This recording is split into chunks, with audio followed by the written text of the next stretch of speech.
El ciclo hidrológico comienza con la evaporación del agua desde océanos, ríos y lagos.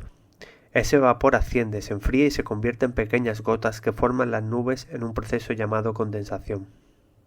Cuando las gotas se agrupan y pesan lo suficiente, caen en forma de precipitación. Parte de este agua fluye por la superficie de ríos y lagos, pero otra se infiltra en el suelo y recarga los acuíferos, formando las aguas subterráneas. Estas aguas se almacenan y se mueven lentamente en el subsuelo. Mantienen el caudal de ríos, lagos y humedales, garantizando la continuidad de los ecosistemas. Alrededor del 30% del agua dulce del planeta es subterránea y en muchas regiones es la principal fuente de agua potable. A pesar de su importancia, en algunas zonas la sobreexplotación y la contaminación están amenazando las aguas subterráneas. Por eso, hoy más que nunca es fundamental conocer cómo proteger y gestionar este recurso de manera sostenible. En este episodio exploraremos estrategias como la recarga de acuíferos, el uso de las aguas regeneradas y el papel de las desaladoras en la gestión hídrica. Y para todo ello contamos con un invitado excepcional, Juan Antonio López Geta, doctor ingeniero de minas, experto en hidrogeología, presidente del Club de Agua Subterránea y es una de las voces más autorizadas en la gestión del agua en España. Si el agua es vida, las aguas subterráneas son su reserva más valiosa. Bienvenidos a un episodio más del Filón. Hoy traemos a Juan Antonio López Geta y bueno, la verdad que muchas gracias por venir y vamos a hablar de aguas subterráneas, un tema que es muy interesante y además que bueno, que cada vez tiene mayor importancia y bueno, quería preguntarte qué importancia tiene el agua subterránea actualmente. Pues la verdad es que las aguas subterráneas no es que tengan importancia ahora, la tiene desde el pasado también y esperamos que en el futuro. Es una fuente de abastecimiento, ¿eh? Fuente de abastecimiento tanto abastecimiento humano, urbano, como en la agricultura, que juega un papel muy importante, como en la industria y una cuestión también a destacar, su papel medioambiental, ¿eh? Gran parte de los ecosistemas acuáticos, por ejemplo los humedales, su génesis y su mantenimiento como tal se debe a la presencia de las aguas subterráneas. Sin aguas subterráneas muchos de ellos no tendrían vida, ¿eh? El agua cuando se infiltra, pues al final aparece en esas zonas de humedales y también algo que ahora estos mismos días con el tema de la Dana se está hablando y tal, en relación a las riberas, a las riberas. El agua subterránea es una fuente fundamental de todo lo que es la flora de ribera. El drenaje, igual que va a las zonas húmedas o incluso si estás en una zona costera, por drenaje sale al mar, también sale a los ríos y mantiene esa vegetación de ribera, que es muy importante. Es decir, que el agua subterránea juega muchos papeles, como te comentaba, no solamente como uso, sino también como un elemento clave para el medio ambiente hídrico, ¿no? Es muy interesante. Pues hablando de, ya que comentas el tema de la Dana y de, bueno, de un poco las inundaciones y la catástrofe que ha ocurrido en Valencia, ¿qué opinión tiene usted de los hechos ocurridos allí en Valencia? ¿Si se podría evitar o había alguna parte que se podría evitar o qué? Bueno, mi opinión es muy personal, evidentemente. Por lo que han dicho muchos especialistas, si no evitar al 100%, sí haber disminuido lo que ha sido la catástrofe tan grande, que habría sido, como comentan, la construcción en el arroyo del Pollo, haber hecho alguna serie de obras de regulación, de mantenimiento de esos caudales. Si te fijas o te has podido, si te fijas y tal, en las gráficas que nos han enseñado, es verdad, iba más o menos aumentando paulatinamente, pero luego hay un salto muy grande. Eso es muy difícil controlarlo, pero sí disminuirlo y habría sido. Luego hay una cuestión también, que es así que ya es, en las ramblas del Mediterráneo, durante muchos años se han venido construyendo casas muy metidas en lo que es el propio arroyo. Yo creo, no tengo el dato, pero se han podido saltar lo que es la limitación o delimitación de los cauces. Entonces, claro, ahí eso puede originar o ha originado grandes problemas. Yo espero ya que ahora, como tienen que volver a rehabilitar y tal, que esas casas procuren o reforzarlas de alguna forma o quitarlas de esos entornos y llevarlos a lugares más seguros. Pero no lo sé cómo lo plantearán, pero que eso hay que hacerlo así. Ese es un poco mi criterio sobre lo que puede ser, ¿no? Y hay una cosa muy interesante, que es el tema de la regulación. Las aguas subterráneas juegan un papel clave en la regulación de los recursos. ¿Por qué digo esto? Porque como definición de acuífero, ¿no? Por ponerlo así un poco en esto, es una formación geológica, ¿no? Del subsuelo que está formada por varios estratos o elementos determinados geológicos, pero con dos condiciones muy claves, son que es almacén y transmisibilidad o movilidad. El almacén podemos entenderlo todo. Un almacén es que llueve, se infiltra y el agua llega hasta una cota determinada que en el fondo puede ser impermeable y a partir de ahí va subiendo y moviéndose, porque hay un cierto error, hay mucha gente que plantea que las aguas subterráneas es una especie de bolsa. No tiene nada que ver una bolsa. El agua subterránea está almacenada y se mueve como decía al principio, o bien hacia los ríos o hacia el mar por subterráneamente o a través de salir de fuentes y de manantiales. Pero eso que comento de movilidad del agua es clave porque ese agua se mueve lentísimo. Lo mismo se mueve en metros o centímetros en años o tal. Entonces, la gran diferencia que hay de la capacidad de regulación de un acuífero es esa lentitud. Que el agua llueve y se queda ahí. A diferencia de las aguas superficiales, que ocurre lo de la Dana, que llueve y en un momento determinado todo el agua va hacia el mar sin ningún tipo de regulación si no has hecho nada artificial seriamente, ¿no? Entonces, el agua subterránea juega un papel muy importante en la regulación, en el tema de la planificación hidrológica. Se está haciendo poco sobre eso, pero en el futuro, por parte de las administraciones hidráulicas tendrán que avanzar en esa línea. Claro. Al final, siempre, por desgracia, cuando ocurre una catástrofe de estas, después sí se toman las medidas y ya, digamos, pero sí, claro. Lo lógico es que no hubiera necesitado esa catástrofe para tomar las medidas, ¿no? Correcto. Claro. Bueno, en alguna ocasión le he escuchado hablar del peligro silencioso del agua subterránea. ¿A qué se refiere con eso del peligro silencioso y cómo...? Bueno, el peligro silencioso de las aguas subterráneas, yo entiendo que la pregunta que me haces es más bien de que se le ha hecho poco caso al agua subterránea, estaba ahí, ¿no? Se dice, en la revolución, que falleció hace poco el profesor Ramón Llamas, que era un experto y tal, decía que las aguas subterráneas eran la revolución silenciosa, es decir, que había cambiado todo el panorama, no solamente en España, sino en muchos países, en Estados Unidos, en la India y en más países, habían producido un cambio muy grande en lo que era la agricultura, fundamentalmente. Eso había originado grandes extensiones, como pasa en la India, no sé cuántas miles, bueno, porque en la India todo es millones de cosas, millones de hectáreas y tal. Esa es la revolución silenciosa y ahí está, que lo que pasa es que afortunadamente esa revolución silenciosa ha aflorado y estamos en una situación muy positiva, aunque ya que estamos con Santa Bárbara, que va a ser nuestra patrona ahora, la gente, como se dice, no recuerda a Santa Bárbara hasta que truena y tal. Pues en las aguas subterráneas pasa lo mismo. Hasta que no hay una sequía, nadie se acuerda de las aguas subterráneas, o muy poquito. O aparecen los papeles, que es todavía peor, porque no olvidemos que durante estos años se están haciendo ya los ciclos de planificación. Si te vas a los documentos, claro que aparecen las aguas subterráneas, pero luego a la hora de poner fondos o de aplicarlas, ya la cosa queda más limitada. Solo surge cuando surge la sequía, que es necesario, entonces todo el mundo corriendo a hacer sondeos y muchas veces sondeos poco controlados y sin un estudio básico. Y eso es lo que no puede ser.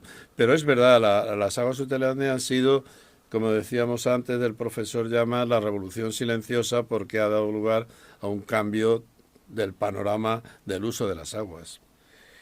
¿Y por qué, bueno, la ha dejado ver, pero por qué cree que en su opinión proliferan estos pozos ilegales o pozos de una manera, sí, sin Sí. una tramitación, sin... Pues desde mi punto de vista, claro, como yo ahora estoy jubilado, tengo la libertad de poder decir ciertas cosas, porque además no las digo con mala voluntad, sino desde el punto de vista constructivo. La administración hidráulica ha carecido de personal especializado. Entonces, la tramitación que lleva la autorización para poder hacer un pozo y su concesión, incluso, según ponen los propios documentos de la Administración Hidráulica, pueden pasar hasta 10 años. 10 años para conceder un pozo a unos señores que hayan hecho una inversión grande en el campo, instalando sistemas de riego de última generación, etcétera, etcétera.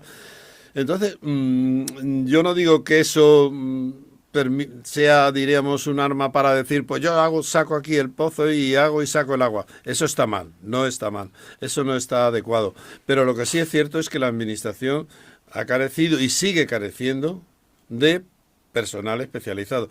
Yo creo que ahora mismo, en todas las administraciones hidráulicas, primero, como ingenieros de minas, no sé si hay alguno, que la mayoría de ellos somos especialistas en hidrogeología, pero también en la captación, es decir, en los sondeos y en todo lo que lleva la dirección técnica y el tema de salud. Pocos. Hay algunos por ejemplo, licenciados en ciencias geológicas, puede haber alguno más, pero también muy pocos. Entonces, eso requiere que por parte de la Administración se haga un esfuerzo, que se incorporen todos estos técnicos. Eso va a ayudar mucho a que los pozos esos ilegales y tal, pues se puedan acotar. Siempre hay gente que es un poco desaprensiva y lo puede hacer. Además hay una cosa que lo mismo no... ahora hay unas máquinas de perforar que son que son de rotopercusión. Esas máquinas en pocas horas te hacen un sondeo. Entonces, incluso en algunas zonas llega la máquina esta de sondeo a media tarde, que ya no hay, diríamos, vigilancia por parte de ninguno, ni incluso de Sepronota, y te hacen un sondeo. Y ahí está, ahí está. Entonces, entre que la administración es lenta y la gente que muchas veces por necesidades nos pasamos la ley, yo creo que eso es un motivo de los pozos ilegales. Uno, o habrá más seguro, pero Habrá más factores, ¿no? Pero no es otros uno de ellos. factores, pero esos son importantes, ¿eh? Ha sido muy sonado uno de los casos aquí en Andalucía, sobre todo el caso del el ex torero, el Litri, Sí. que no sé si conoce el... Conozco un poco, sí, sí. Y bueno, quería preguntarle por ese caso, ¿no? Por esa polémica que bueno, dice que 2.000 millones de litros de agua en 4 pozos ilegales y bueno, está siendo imputado Sí, actualmente. claro, es que está un poco en la línea que yo decía, que yo no lo sé el procedimiento legal que él ha llevado para que le autoricen esos pozos, no lo sé exactamente, pero lo que sí es cierto es que eso es una ilegalidad, es decir, el agua que saques tiene que estar controlada, que también es verdad que hasta hace muy poco el control de las extracciones prácticamente no se hacía. Ahora las confederaciones y administraciones hidráulicas en general obliga a poner contadores porque la legislación lo plantea así. Eso ya es una buena, diríamos, un buen paso, ¿no? Para saber qué se está extrayendo de un acuífero, ¿no? Porque es verdad que ahora hay técnicas muy especializadas como complementos a extracciones, que puede ser el tema de la teledetección, o el tema ahora con los drones, que estamos más, que pueden, diríamos, coger imágenes en superficie de los regadíos y luego ver qué es, dónde se está regando y si ahí hay alguna captación o no lo hay, y si esa está inventariada o no está inventariada, es decir, si está autorizada o no está autorizada. Ese tipo de herramientas también están viniendo muy bien, Claro. porque nos está ayudando a dos cosas. Una, a detectar problemas, y otra, el poder saber qué agua se está extrayendo de los acuíferos, para cuando se hace el balance, porque muchas veces aquí se dice, se infiltra tanta agua y se extrae no sé qué, y lo mismo esa extracción, estamos contando con un número No es real. no real, con lo cual los balances hídricos pues están todos desfasados. Están todos mal porque si hay un montón de pozos ilegales, ese, Claro. se está contabilizando mal lo que se saca. Había había en esto de los pozos ilegales una cifra que yo creo que eso, yo creo que ya no es, que se hablaba que el número de captaciones de agua subterránea eran 500.000, una cifra importante, y que había hasta 1 millón que no se conocía. Yo creo que eso es porque si no se conocen es difícil llegar a una cifra, ¿no? Pero que sí refleja el que lo autorizado con lo no autorizado son cifras Sí, muy importantes, ¿no? Son claro. cifras muy importantes. Bueno, los problemas típicos, ¿no?, que se achacan un poco al agua subterránea son o bien la contaminación por nitratos y la sobreexplotación. Me quería que explicara un poco si es realmente, bueno, son fundados esos riesgos, esos peligros que... Evidentemente son dos riesgos, dos hechos, porque están ahí. El tema de los nitratos, hay bastantes acuíferos que están contaminados por nitratos, por prácticas agrarias y tal. Pero bueno, ahí se está tratando de poner limitaciones. Lo que pasa es que una vez que se contamina un acuífero por nitratos, cuesta muchos años poderlo recuperar. Con lo cual, claro, ahí pero la ventaja que tiene, para unos ventaja y otros desventaja, claro. La ventaja es, por ejemplo, esas aguas para los agricultores no les produce ningún daño, porque ya diríamos llevan incluida la dosis de nitratos, ¿eh? Entonces lo que hay que procurar es que eso no siga así, que tengamos siempre que estar recirculando. Es ya bastante más complicado para el abastecimiento humano. El abastecimiento humano tiene sus limitaciones por parte de la directiva Marco, 37,5 miligramos, una cosa así, que entonces eso sí que perjudica mucho a los abastecimientos y ahí ya pues la solución viene pues que se trate de mejorar. En algunos sitios ponen plantas de tratamiento para los nitratos, sobre todo en pueblos más pequeños y tal, pero los nitratos está ahí, no es un peligro, es un hecho que ya Una está. realidad. El tema de la sobreexplotación, pues evidentemente hay zonas donde hay sobreexplotación. Menos que los que pueden muchas veces decirse, porque hemos criticado mucho por parte de los especialistas y tal, que muchas veces se toman medidas de decir este acuífero está sobreexplotado y no sé si me explicaría bien. El tema para eso es saber cómo está descendiendo el acuífero, ¿no? Con las extracciones. Y en muchos sitios, acuíferos grandes e importantes, lo mismo con 2 o 3 puntos donde vemos que desciende, se dice, uy, aquí se está sobreexplotando. Y no tiene por qué. Lo mismo es que es una cosa muy local. Entonces, ¿qué pasa con esto? Pues una cuestión. Es que las administraciones hidráulicas lo que tienen que hacer, y lo están haciendo, la verdad que en ese tema hay que felicitarle a alguna de las personas, hay que disponer de redes de control. Pero de verdad, redes de control hechas exclusivamente para ese tema. Entonces puedes ver y decir, bueno, pues mira, es verdad, aquí desciende, aquí tal, ese acuífero está sobreexplotado y hay que tomar medidas.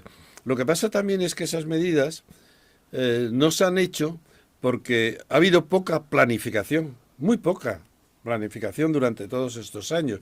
Yo creo que el tema de las aguas subterráneas y los acuíferos a la administración le daba un poquillo así de cosa, y muchas veces porque no entender el funcionamiento de los acuíferos, porque no hay especialistas. Y entonces lo han dejado de la mano, lo han dejado de la mano. Y es algo que yo creo que me da la sensación, por lo que veo, bueno, y conozco y estoy un poco metido, están tratando de mejorarlo, sobre todo el tema de las redes de control, es decir, las redes piezométricas que se dice, saber dónde está el nivel del agua, seguirlo periódicamente y con eso tomar las medidas adecuadas, ¿no? Es decir, que sobreexplotación hay que recuperarlas y con eso hay que hacer una buena planificación, planes de ordenación de las extracciones, etcétera, etcétera. Por lo que le escucho, hay un campo muy interesante para un ingeniero de minas, ¿no? En el campo de la hidrogeología, porque no hay expertos en este ámbito y además muchísimo trabajo y cada vez más, ¿no? La perspectiva para el ingeniero de minas ahí es muy buena, ¿no? Lo digo para la gente bueno, que esté recién licenciada y tal, que puede ser un campo, ¿no? de Sí, especialización sí, muy... sí, la verdad es que, vamos a ver, los ingenieros de mina, entre otras especialidades que hay, es que conocemos un poco el subsuelo, cómo está formada, es decir, la geología, a partir del suelo hacia abajo, sabemos un poco cómo funciona, cómo es, entonces ahí eso tenemos ya una formación importante que la adquirimos durante los años en la escuela. Y evidentemente los ingenieros de minas ahí tienen un buen camino para seguir. Lo que pasa es que muchas veces el que quiere seguir no ve que no tiene la respuesta por el otro lado y tal, y entonces al final pues se dedican a otra actividad. Ya sabes que los ingenieros de minas hay mucha gente metida en el tema de la energía, lo que es la minería, como pasa aquí ahora en Andalucía, etcétera, etcétera, ¿no? Pero es un campo importante para los ingenieros de minas y espero que en las escuelas dediquen todo el tiempo que sea necesario a prepararlos en esta actividad, ¿eh? Em, Le hace una serie de preguntas que a lo mejor para la gente que quizás no conoce nada del tema del agua subterránea, si puede explicar qué es un acuífero y cómo funciona, aunque lo has explicado un poquito, y bueno, qué características tienen principalmente, sobre todo para el tipo de uso, los usos que se utilizan, ¿no? Bueno,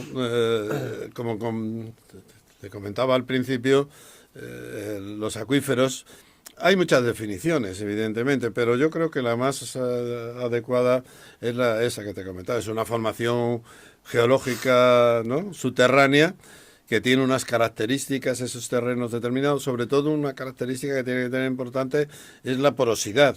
Para poder almacenar el agua de los acuíferos siempre viene del cielo, ¿eh? Llueve, se infiltra a través del terreno hasta una cota determinada de profundidad donde ya hay un nivel impermeable, es decir, que ya de ahí el agua no pasa y se va almacenando y se va moviendo a través de esa, como también os comentaba, el agua subterránea no es una bolsa. Es un agua que se mueve y que dentro del ciclo hidrológico, ¿no?, de lluvia, etcétera, infiltración, se mueve hacia ríos, y hacia zonas húmedas, hacia el mar, etcétera, etcétera. Es decir, el acuífero es eso, una formación geológica que te voy a decir le voy a decir una cosa. Casi el 100% de nuestra superficie peninsular e insular son acuíferos. Casi el 100%.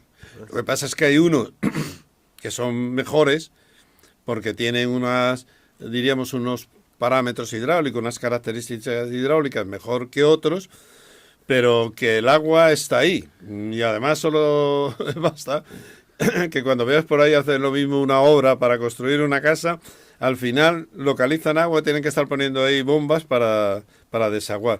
Es decir, que los acuíferos los tenemos y eso tiene una ventaja, sobre todo para el tema del abastecimiento urbano y agrícola en pequeñas zonas rurales. En las altas montañas o medio montañas, normalmente las aguas superficiales no llegan, salvo la de lluvia del momento determinado, pero las infraestructuras que se hacen, de embalses y tal, no suben a cotas, siempre van a cotas más bajas. Entonces, en ese caso, estos lugares tienen la gran ventaja de poder hacer pozos, no para grandes superficies de riego, pero sí lo suficiente para ahora que estamos con todo el tema del rural, de la España Sí, vaciada y no sé qué. Eso, las aguas subterráneas son, diríamos, un salvamento para mucha gente, abastecimiento, y para ahora la agricultura que también está más de moda y tal, cultiva ecológica y tal, estas aguas y estos pozos pueden venir muy bien.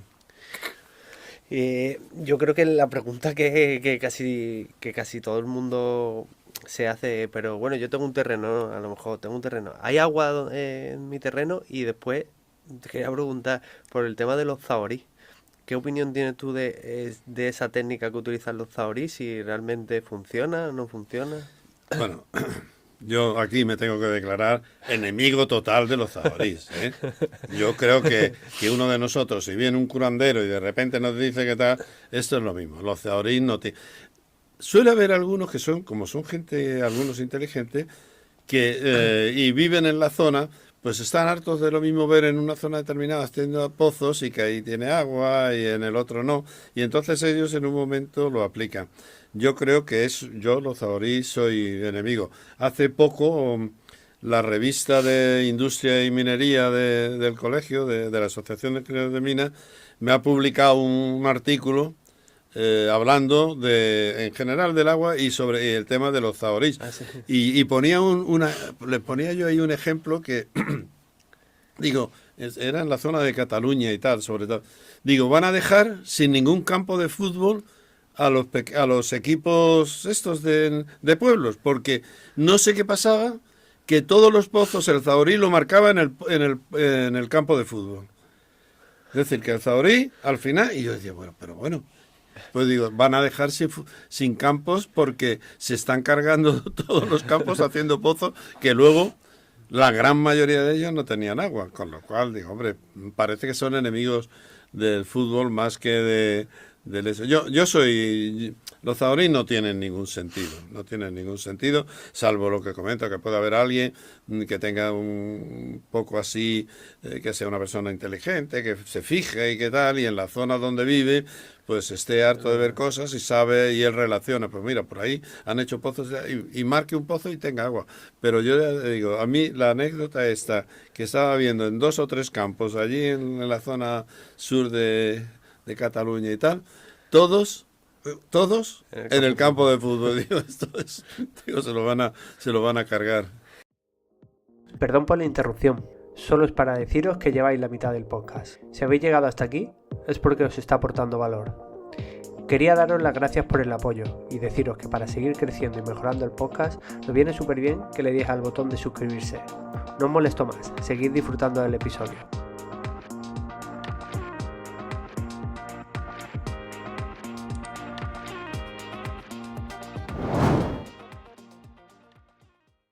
Bueno, Juan Antonio, entonces quería preguntarte, en contraposición con los zahorí, ¿qué recomiendas tú a la gente del campo que esté buscando agua en su terreno?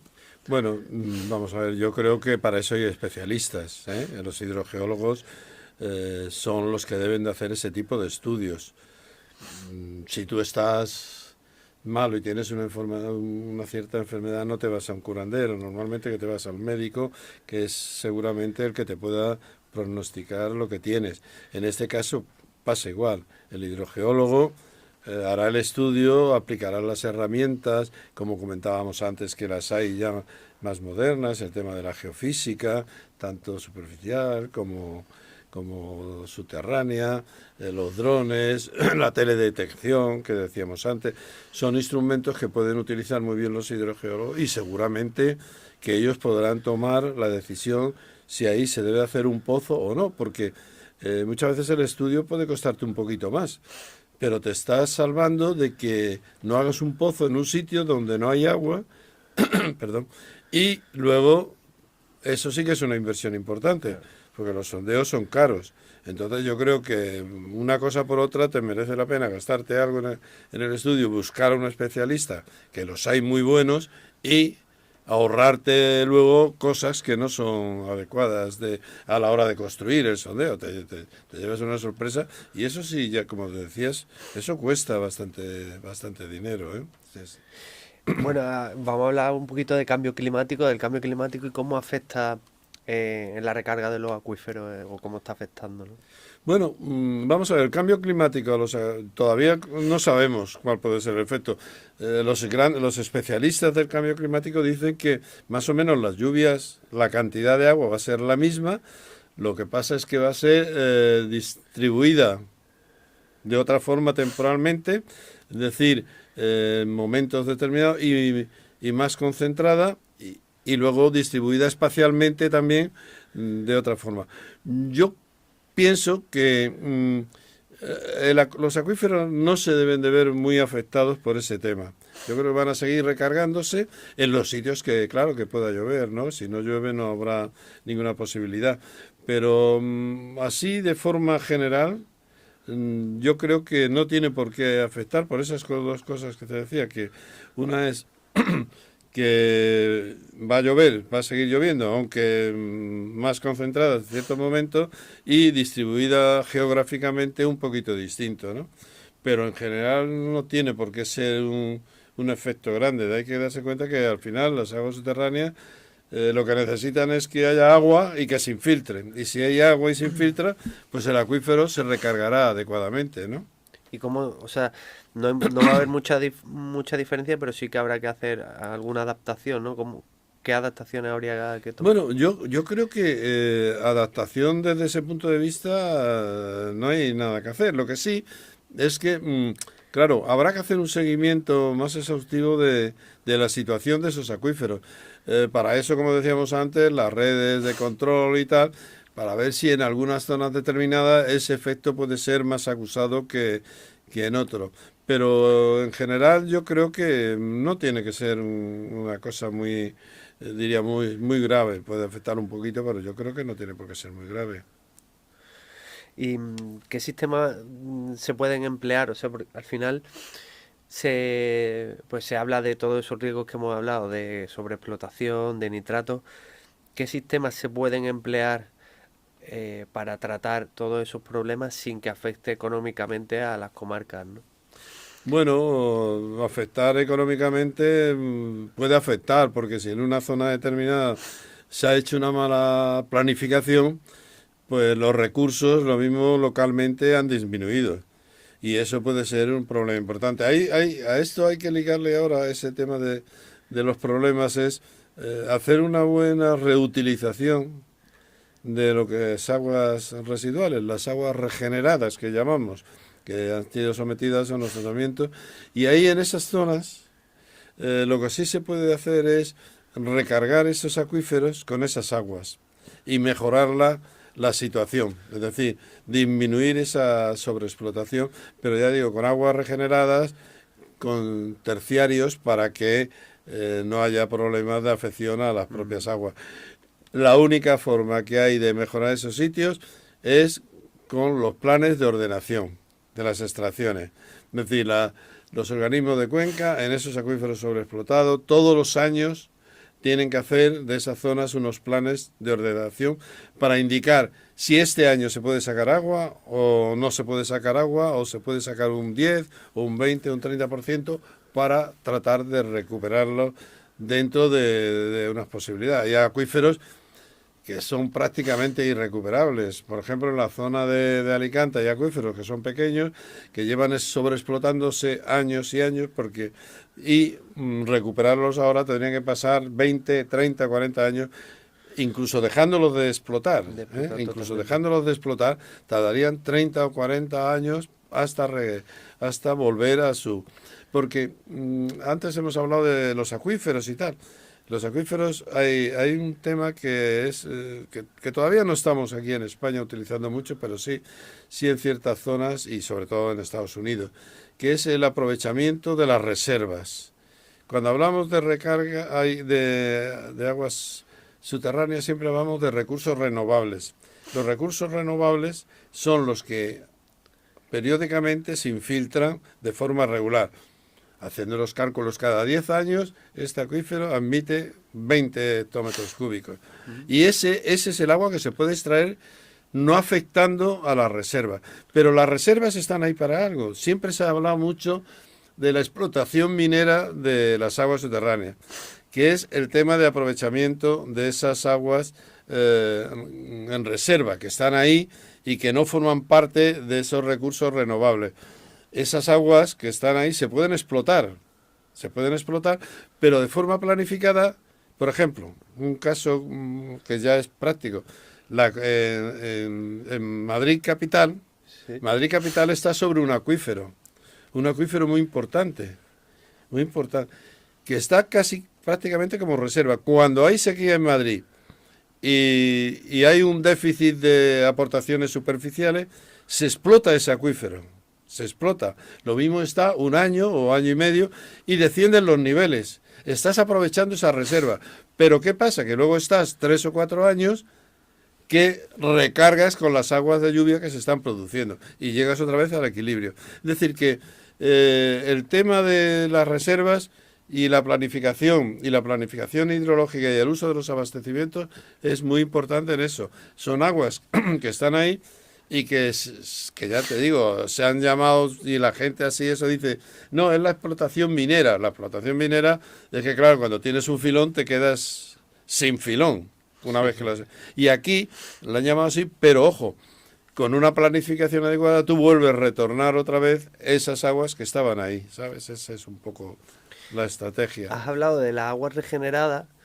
Bueno, a ver, si puedes explicar un poquito más sobre las aguas regeneradas y la importancia que puede tener en un futuro, pero sobre todo yo también quería preguntarte, porque yo creo que el miedo de los agricultores principalmente, o el miedo o el desconocimiento, no sé exactamente, pero cuando le hablas de aguas regeneradas dice, ¿cómo voy a regar yo las plantas con aguas residuales? Sí, Tal, por mucho que estén, ¿no? Eso es un poco lo que sí, te suelen decir, ¿no? claro. Eso socialmente y para el agricultor puede ser un efecto importante, pero bueno, antes comentaba, yo decía que son aguas regeneradas y sometidas a procedimiento al terciario.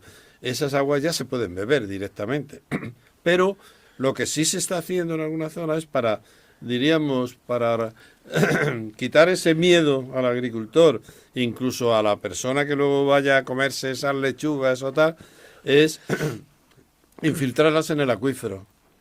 Infiltrarlas en el acuífero y que esas aguas tengan un proceso de movimiento y que se diríamos, se superdeporen, ¿no? Se super limpien. Y entonces no tiene que haber. Es verdad que eso requiere, diríamos yo, creo, una campaña por parte de los organismos en demostrar eso, que no hay peligro de que esas aguas ya puedan hacer. De todas formas, también es verdad que si no se puede para diríamos, vegetales de consumo casi directo, pues sí se pueden hacer para el tema de regadío de árboles frutales, naranjos, ahí no hay ningún problema y se puede utilizar muy bien Pues esas aguas. aquí en Andalucía, ¿no? Por ejemplo. En las aguas aquí en Andalucía. Aquí ahora, el otro día estábamos viendo lo que hasta ahora mismo de aguas regeneradas no sé si, del orden de 50 y tantos millones de metros cúbicos, 50 hectómetros cúbicos y tal. Pero oí el otro día que en la cumbre esta que ha habido que el presidente Juanma Moreno decía que iban a hacer, iban a incrementar hasta 100 y pico hectómetros cúbicos, 100 algo, 140 o no sé qué, de reutilización de las aguas residuales. Yo creo que ese puede ser un paso muy importante por parte de la Junta de Andalucía en el aprovechamiento de las aguas residuales, ¿eh? Yo creo que ahí es una baza interesante. Otro tema que también, bueno, has tocado por encima es el tema de la recarga artificial, Sí. que ya se está haciendo en Estados Unidos, ¿no? Si no me equivoco, y aquí en España también. Si puedes contar un poco sobre el tema de la recarga artificial. Bueno, la recarga artificial es lo que estábamos, bueno, esas aguas que pueden ser aguas regeneradas o aguas que en un momento determinado circulan por un río y no se gestionan y tal, no se regulan, pues tú las puedes infiltrar en un acuífero. En España es verdad que hay muy poquitas, no hay realizaciones industriales importantes, algo en Marbella por ahí se está haciendo y por Castilla-La Mancha y tal, pero sin embargo tenemos mucha experiencia, en hacer recarga con plantas pilotos, pero mucha experiencia, porque desde hace muchos años, 20 y tantos o 30 años, ya se han venido haciendo experiencias pilotos, pero siempre ha faltado el empujón para que se hagan ya de verdad esa recarga en sitios que se requiera. Hay muchos estudios hechos en ese sentido, de dónde se puede, dónde no se puede, con qué aguas, etcétera, etcétera. Es decir, que aquí nos falta que ya en los últimos planes hidrológicos que ya han incorporado, por ejemplo, aquí en la cuenca, la Confederación Hidrográfica del Guadalquivir, ya se han incluido la realización de estudios previos para hacer algunos proyectos de recarga artificial. La recarga artificial es como casi su palabra lo dice, es decir, igual que cuando llueve es la recarga natural, cuando la recarga artificial lo que hacemos es que nosotros introducimos un agua que tiene una fuente, la que sea, puede ser una fuente tanto de, como decía, o de un río que tiene aportaciones sobrantes en un momento determinado, las aguas regeneradas que pueden estar y interesa recargarlas por lo que sea, pues también se puede. Claro. Es una técnica muy utilizada, ¿eh? En Estados Unidos, en California y por ahí. Esto ya es una. Bueno, pues siempre ponemos Estados Unidos, pero también en Holanda, en Francia, en muchos sitios, en Alemania. En Alemania el abastecimiento, por ejemplo, de Berlín, que lo estuve yo viendo en un momento determinado, lo que hacían era recargar el agua de unas lagunas que tenían allí, que venían con aguas residuales, la metían en el acuífero, se infiltraba y luego por otros pozos la extraían y era el agua que bebían. Y era el agua que bebían directamente. Incluso en aquel momento, no sé si habrá cambiado algo, estoy hablando de hace 8 o 10 años, ese agua es que ni la cloraban. Era un agua pura para beber directamente. Eso lo hacían en Berlín, para abastecimiento de Berlín. Es decir, que es una técnica muy avanzada y lo único que hace falta es que por parte de los organismos de la administración hidráulica, se atrevan a dar el paso, que muchas veces tiene sus problemas. Y a nivel de agricultura, ¿qué papel crees que forman las comunidades agrícolas? ¿Qué importancia tienen las comunidades agrícolas en el tema de la agua subterránea y de...? Bueno, sí, es un tema muy interesante y además que está contemplado en la propia legislación y en todos los últimos planes hidrológicos. Hay que formar las comunidades de usuarias de agua, lo que llaman las CUAS y tal, hay que formarlas, porque esa es la forma de que todos los agricultores de una zona determinada, de un acuífero determinado, se pongan de acuerdo pues para cómo explotar y qué agua sacar del acuífero. Eso es muy importante, que se ponga. Cuesta mucho trabajo, porque la verdad es que, como nos pasa un poco, aquí en España somos todos muy por nuestra cuenta las cosas, pero los agricultores les cuesta porque en muchos casos los pozos que ellos tienen propios tienen que ponerlo al servicio del resto de la comunidad y para distribuir el agua entre los demás y tal. Y ahí ya nos encontramos siempre con eso, con el problema de esta es mi agua y yo no la quiero dejar. Y luego las CUAS pueden hacer un papel muy importante también en el tema del control de los acuíferos. Se está queriendo, y yo creo que ya en Cataluña, por ejemplo, ya lo tienen en alguna comunidad de usuarios, la del Llobregat y tal, ya lo hacen, es que esas comunidades de usuarios lo que tienen por parte del organismo de cuenca, pueden hacer ellos el control de los niveles, de los piezómetros. Ellos hacen periódicamente las medidas, se la pasan a la administración y la administración luego, pues junto con ellos ya llegan a las conclusiones que sea. Es decir, que las CUAS y los agricultores pueden jugar mucho en el tema de la buena planificación y gestión de las aguas subterráneas. Pueden ser una herramienta fundamental y ahí hay que ahora mismo, por las cosas que uno lee o te cuenta, en el propio acuífero del Monte Marisma, ahí se están tratando ahora de constituir las comunidades de usuarios de agua subterránea y parece que van bastante avanzados y eso que son muchos agricultores y siempre ponerlos a todos, como decía antes, tiene su dificultad, pero parece ser que se está avanzando bastante, ¿eh? Bueno, le voy a preguntar un poquito por política. Por política. Bueno, no por política. Realmente, aquí en España, en nuestro país, tenemos diferentes cuencas intra e intercomunitarias. ¿Qué opinión tiene del sistema que tenemos de cuencas, la cantidad de cuencas que hay y que unas dependen de comunidades, otras dependen del Estado? De este sistema, ¿qué opinión tiene usted? Bueno, es verdad, tenemos dos tipos de cuencas, las que comprenden a los organismos autónomos y las que ya diríamos que dependen del Estado, cada uno con sus políticas determinadas. Hay, claro, hay regiones, por ejemplo, como la de Andalucía, donde tenemos todas las cuencas, sobre todo costeras, la Mediterránea andaluza, la Atlántica, la del Tinto y luego el Guadalquivir. Yo creo que ahí hay algunos choques a la hora de ponerse de acuerdo para ciertas cosas. Hablan mucho ahora de hacer una especie de organismo del agua en general. Eso no estaría mal, pero yo no sé si con el tema ahora mismo del estado de las autonomías eso se puede hacer, porque ya aquí en Andalucía se hizo un intento de que la comunidad absorbiese la cuenca del Guadalquivir. Sin embargo, los tribunales lo desecharon y cada uno anda por su cuenta. Eso es, bueno, pues yo creo que todo lo que sea dividir, estar dividido no es bueno.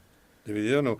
Yo lo que no sé es si lo mejor es juntarlos o qué, pero que eso siempre tiene su dificultad. Hay muchos defensores que evidentemente lo que dicen es que la cuenca hidrográfica es una unidad muy bien definida para poder hacer este tipo de gestiones. Pero bueno, eso no quiere decir que lo mismo, estoy lucubrando un poco así, que esas mismas cuencas, autos y eso, pues haya un organismo que represente a unas y otras, aunque luego cada estado tenga sus propias, diríamos, responsabilidades o compatibilidades, pero Sí. que lo mismo que coordine un poco, que coordine. Porque ahora mismo, por ejemplo, esto es un, no sé si me van a luego a regañar los estos. Decía que han aprobado el plan por parte del MITECO, del Ministerio de Ecología, el plan de acción de aguas subterráneas. Bueno, pues ese plan de acción de aguas subterráneas solo es para las cuencas del Estado. Las otras no entran. Con lo cual, es que es una pena, ¿no? Porque, es decir, que unos van a avanzar por aquí y los otros no. Yo hace poco, no sé en dónde, he escrito y tal, diciendo que por parte del caso concreto de la comunidad andaluza, que tienen buenos equipos y tal, que planteasen un plan similar a ese, con más plan similar, para poder seguir el ritmo del plan este de acción y que al final pues se tenga un conocimiento más o menos homogéneo de todos los acuíferos, masas de agua subterránea de lo que es Andalucía, que es una superficie muy grande, 80 y tantos mil kilómetros cuadrados. Es que me parece que después de Castilla León es la región más grande de España y con más habitantes de todo. Claro. Entonces, yo creo que ahí hacer algo de ese estilo y que en este ejemplo que pongo del plan de acción de aguas subterráneas, no estaría nada mal que por parte de la Junta se hiciese, que tiene gente y además puede contar con muchos de nosotros. Yo como grupo especializado del agua de la Asociación de Ingenieros de Mina o como presidente del Club del Agua Subterránea podemos colaborar y ayudar a que se haga eso, aparte de los técnicos que tiene, que son muchos y de muy buen nivel, ¿no? Sí, bueno, yo como en mi podcast puedo decir mi opinión Claro, aquí claro, claro. libremente, pero me considero, ¿no? En mi opinión, el tema del agua es un asunto tan importante Sí. que debería ser un asunto a nivel nacional y estar todos en una misma línea, ¿no? Porque al final tantos organismos, cada uno dependiendo de Sí, uno, claro, y cada uno se haciendo. utiliza el agua, entre comillas, como una arma política arrojadiza entre unos y otros, cuando es algo tan importante y además que en algunos sitios hay más agua que en otros y se podría de alguna manera pues tener solidaridad de unas zonas con otras, ¿no? Y al final el organismo, no, esto es que depende de tal y al Sí, sí, final no sí, sí, se estoy ponen de totalmente de acuerdo en... acuerdo. Claro, sí, sí, eso es así. Si yo recuerdo, también dentro de estas historietas así, que cuando se aprobó el Plan Nacional de Agua, que fue un plan que se aprobó y estuvo pensando yo en esa época estaba en el Instituto Geológico y Mineral de España, Y una de las cosas que estuvimos haciendo fue una serie de estudios en el litoral mediterráneo, por donde iba a ir el famoso trasvase Tajo, Seguras y algo de Andalucía y tal, que ya estuvimos haciendo cosas. Eso era un tema interesante. Y ahí empezamos a trabajar para poner ciertas zonas de recarga de acuíferos, porque planteábamos que el agua que podía venir de allí ya habían previsto hacer algunos embalses y nosotros decíamos, no hace falta hacer embalses. La traza de ese camino hay acuíferos que se pueden utilizar para almacenamiento. Se pueden utilizar para... hicimos algunos estudios que ahí están. Y la verdad es que luego, como políticamente no interesó el trasvase, pues ahí estamos. Y ahora llegan momentos... No llegó a salir no ese llega. trasvase. Ahora mismo, este año pasado, la sequía en Cataluña, una desesperación total, que si barcos para arriba, barcos para abajo. Eso sí se podía haber resuelto. Yo no digo que el Ebro... porque el Ebro tiene sus involucraciones desde el punto de vista ambiental. Es verdad que esas aguas pueden arrastrar lodo, formar el delta, pero se puede hacer todas esas cosas sin perjudicar. Lo peor es, como tú decías, que es la política. Cuando interviene la política, ya lo hemos fastidiado totalmente. Pero bueno, que sí, el órgano ese que llaman que quieren hacer a nivel nacional del agua, pues bueno, pues yo creo que es una buena idea. No sé cuál puede ser el por qué no. Pues sí, ojalá se vaya solucionando el tema porque además vamos a necesitarlo en el futuro, seguro. Juan Antonio, pues hablando de aguas desaladas, bueno, yo soy de Málaga y precisamente en Málaga surgió con el tema de la sarquía, en la época de la sequía. En la sarquía hay mucha agricultura de aguacate y mango, ¿no? Y surgió pues la idea de hacer una desaladora. Eh, ¿Qué opinión tienes sobre estas medidas de hacer desaladoras? ¿Qué pros y contras, ¿no? tiene esto, ¿no? Bueno, yo creo que en una zona como esa, donde hay una agricultura que tiene un valor importante, ¿no? De producción y económica, pues lo mismo una desaladora pues puede jugar su papel, ¿no? Porque es una hay que darse cuenta que es una zona de sierra, donde incluso las aguas subterráneas ahí juegan un papel pequeño, no hay aguas superficiales porque las regulaciones que hay tampoco tal, pues lo mismo lo que pasa es que yo supongo que si se da ese paso se estudiará adecuadamente porque la desalación tiene un coste importante. Igual que para el abastecimiento urbano o humano puede admitirlo, sin embargo para la agricultura yo no sé si este tipo de cultivo tolera ese posible precio.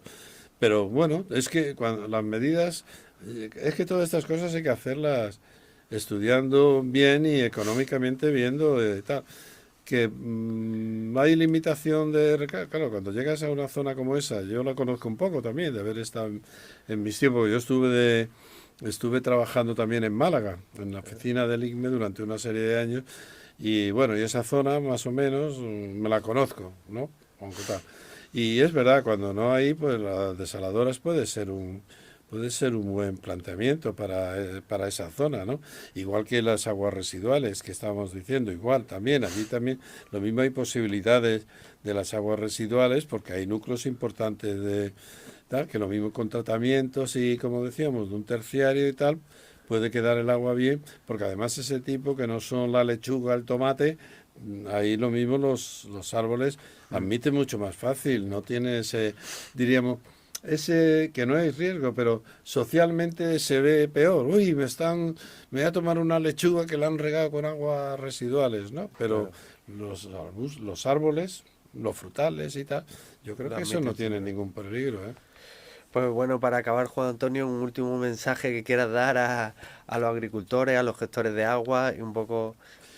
Bueno, la verdad es que no sé si mis consejos, pero bueno, a los agricultores, que evidentemente están haciendo un esfuerzo grande, económico, junto con el gobierno, en mejorar los sistemas de regadío. han mejorado muchísimo porque están pasando de esos riegos a manta que se llamaba toda la vida, que no tenía límite en el uso de las aguas, están llegando de tal.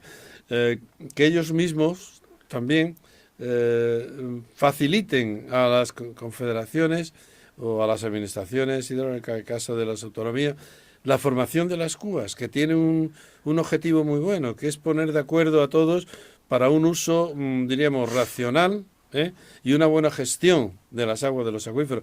Yo creo que ellos deberían dar un paso ahí, no ir en plan negativo, sino positivo, que se quiten el miedo ese que tienen, o que si tienen un miedo que lo refuercen bien con el tema de normativas, procedimientos, etcétera, para que no haya ningún riesgo en sus derechos, diríamos.